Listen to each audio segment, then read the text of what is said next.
Hey guys, here's my 1200 Harley Davidson Sportster Custom.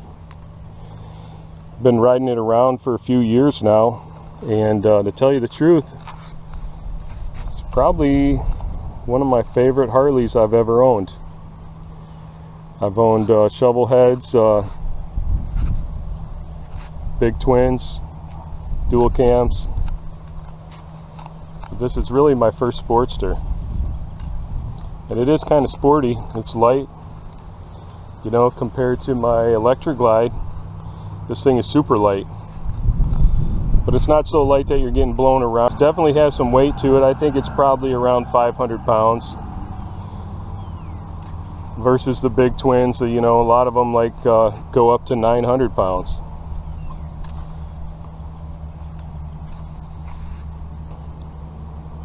It's got a really good sound. Probably the best sounding engine. This is the Evo engine. Probably the best sounding engine there is for Harley Davidson. I know some people are going to argue and say the shovel head sounds better. Well, they sound pretty similar. I loved my shovel head too. But man, this is way more dependable. My shovel head, things would rattle apart, fall apart, break down. Every time I got on that thing, I'd break down, but this here is bulletproof. I mean, you can really wind it up, wind it out, bang the gears, and it still just keeps going like it likes it. Gonna go for a ride? Let's go for a ride. All right, guys, let's go.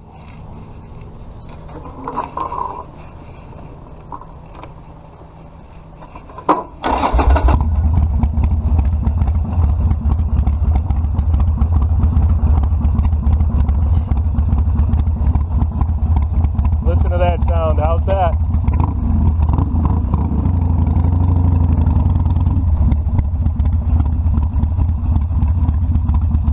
That would have been funny if I told you how dependable it is and it wouldn't start, huh?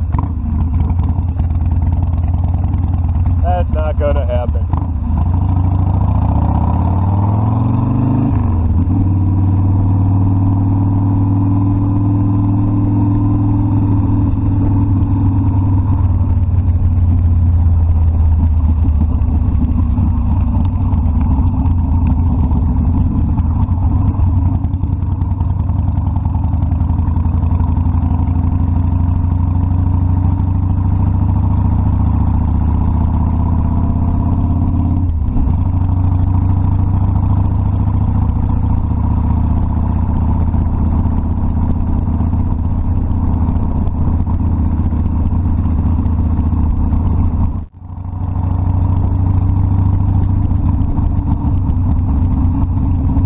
Bike is really easy to balance.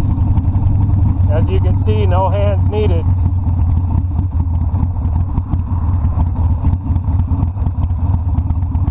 A lot of times I stop at the stoplight and don't even put my feet down too, so really easy to balance.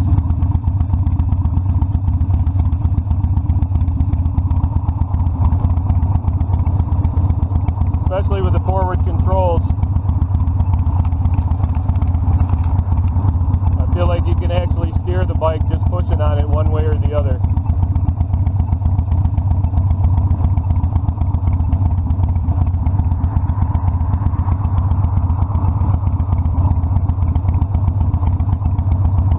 This is the carbureted version.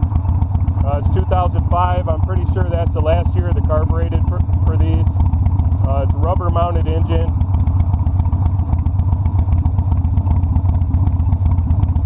I think they started the rubber mount in like 2002 or so. Maybe 2003 was the first year of the rubber mount, now that I think about it. But the Sportsters before that, the solid mounted Evos, they were good too. Those are actually easier to convert into a chopper too. Cut the frame and put a hardtail on it. Not have to change the motor mounts or anything.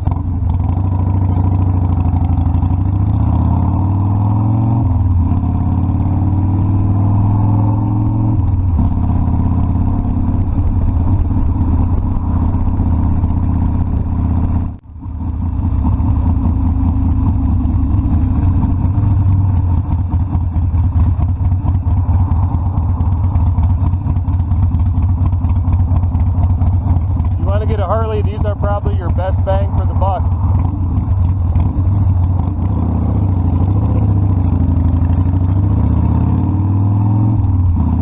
Look at that view.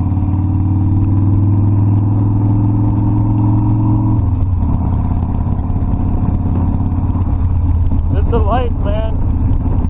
Get you one of these and ride it.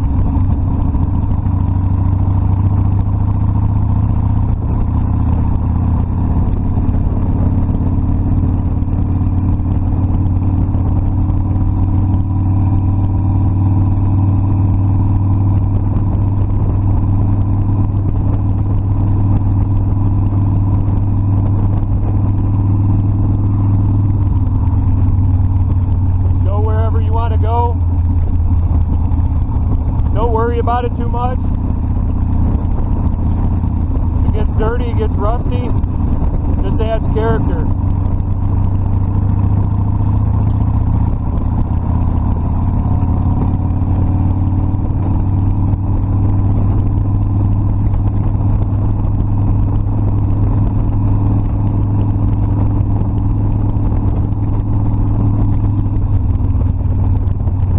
This one was like new when I bought it. I only paid $3,500 for it. Basically half the price of a comparable big twin.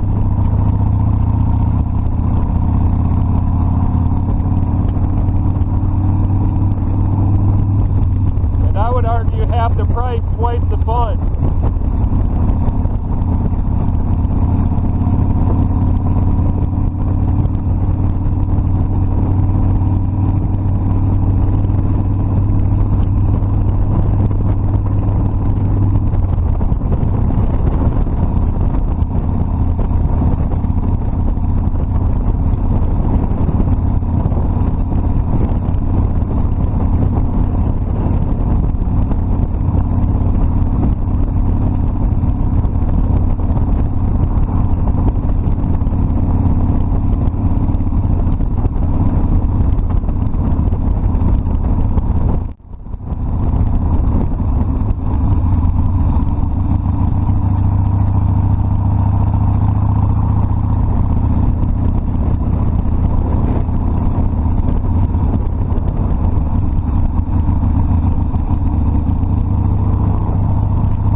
Also the most customizable, modifiable motorcycle there is.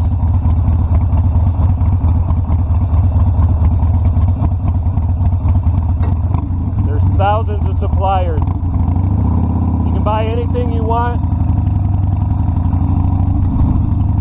and customize this bike any way you want to make it truly yours.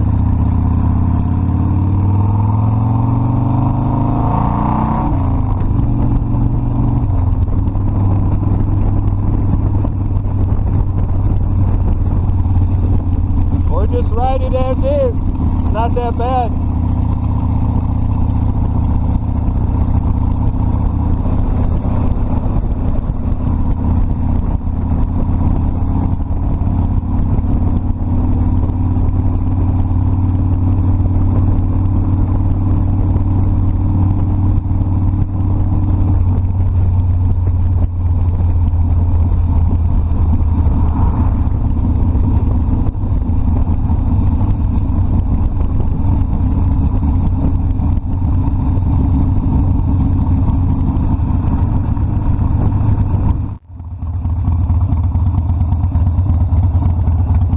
Shopping around for this one, I saw a lot that had 100,000 miles on them already.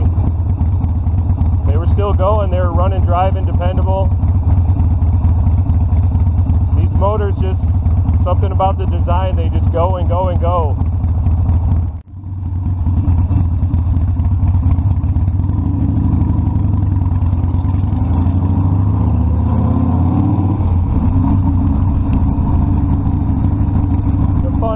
Harley bike too.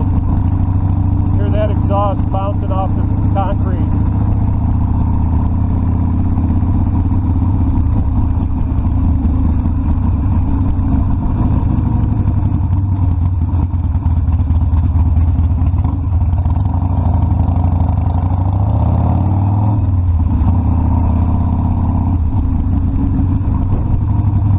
Sound and the feel of this bike, you feel like you're really riding something special. You know, it's not like a $3,500 Honda or something. It's like a real machine. It's got character, it has a soul.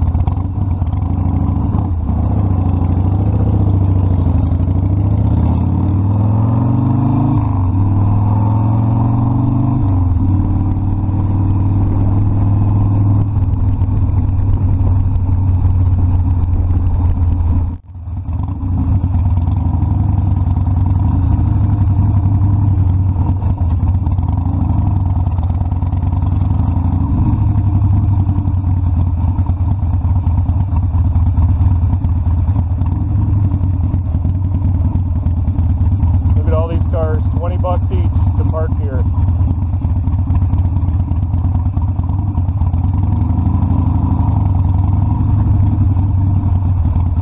Just to go to the beach.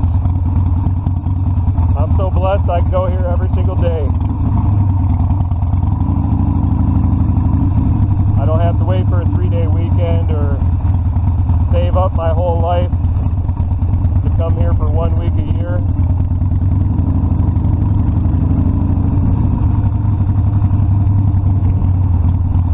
I can go home and come back tomorrow, there'll be no one here.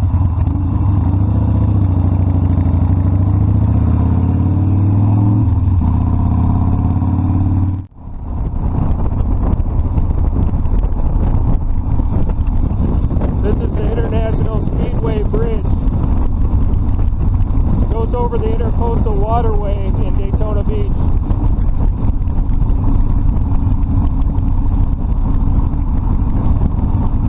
You haven't lived unless you've ridden over this bridge on a motorcycle.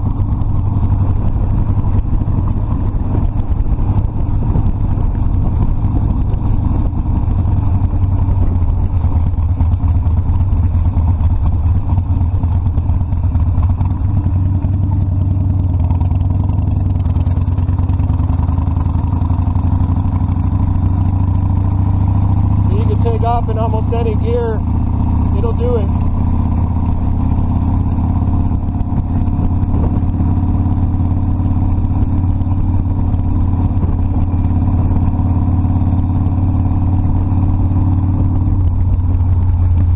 Enough torque that it's not that important if you're in the exact right gear all the time.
What do you guys think? Should I drop a gear and crank it around these guys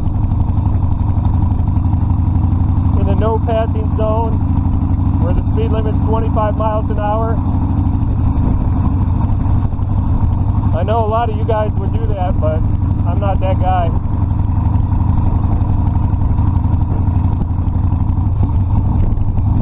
I'm in no hurry, and I'm having fun anyways.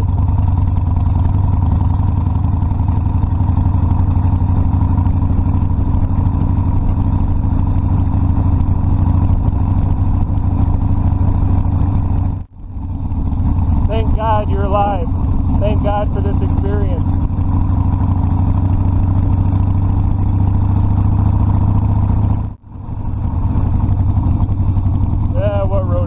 Potomacs. That's a good road. Stop and get some gas at Walmart.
Bike, it's pretty stable.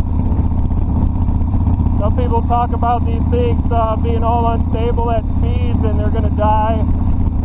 Make sure you have some decent tires and you're all set.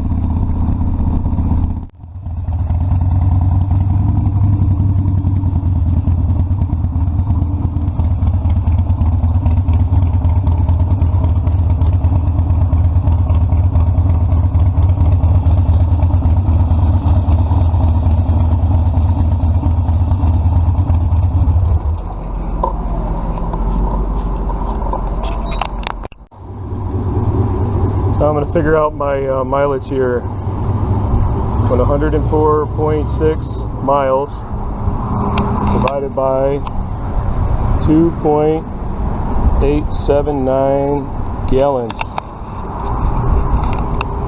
Average miles 36.33 miles per gallon. Not the best I've gotten, but they were fun miles. Every single one of them.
What do you think? Is this a safe area to leave the bike while I take a walk?